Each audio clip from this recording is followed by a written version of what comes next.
अमीर का घमंड, राजा की घमंडी प्रकृति। प्राचीन समय की बात है।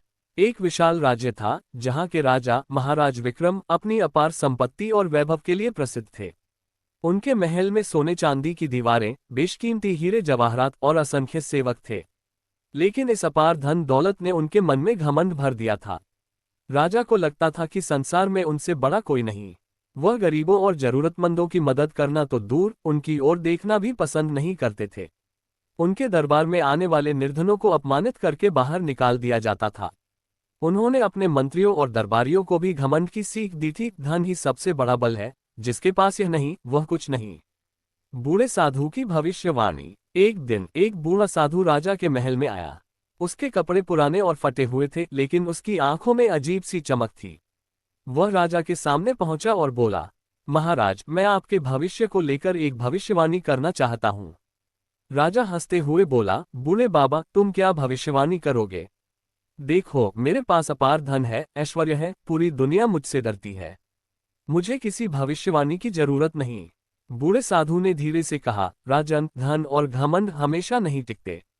समय के साथ सब कुछ बदलता है। एक दिन ऐसा आएगा जब तुम सबसे गरीब और अकेले व्यक्ति बन जाओगे। राजा ठहाका मारकर हंसा, असंभव। मेरा साम्राज्य अटूट है और मैं हमेशा अमीर रहूंगा।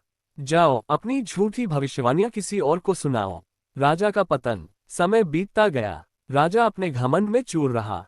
उसने अपनी प्रजा पर भारी कर लगा दिए और उनके साथ दुर्व्यवहार करने लगा। उसकी क्रूरता से लोग नाराज होने लगे। एक दिन पड़ोसी राज्य के राजा ने उस पर आक्रमण कर दिया। राजा के ही कुछ विश्वासपात्र सैनिकों ने उसे धोखा दे दिया। युद्ध में हारकर राजा को अपना महल छोड़कर भागना पड़ा।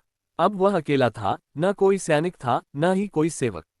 उसने अपने छिपे हुए खजाने को निकालने की कोशिश की, लेकिन लुटेरों ने उसे पहले ही लूट लिया था।